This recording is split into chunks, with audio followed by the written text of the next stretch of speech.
ప్రతి ఒక్క నియోజకవర్గంలో ఎమ్మెల్యేలు ఉన్నారు.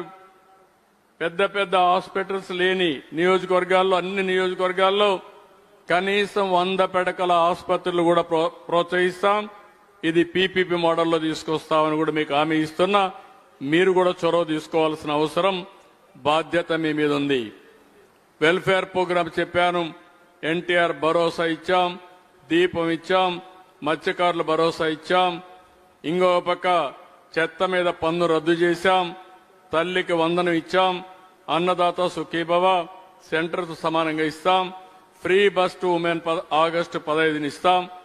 ఆ రోజే ఆటో డ్రైవర్స్ కూడా ఇవ్వాల్సిన డబ్బులు ఇచ్చి ఒక పక్కన మనం అనుకున్న ప్రకారం ఆడబిడ్డలకు ఉచిత బస్సు సౌకర్యం కల్పిస్తూనే ఆటో డ్రైవర్స్ కూడా ఆదుకోవడానికి ఒక కార్యక్రమం ఇస్తామని చెప్పి కూడా తెలియజేస్తున్నా.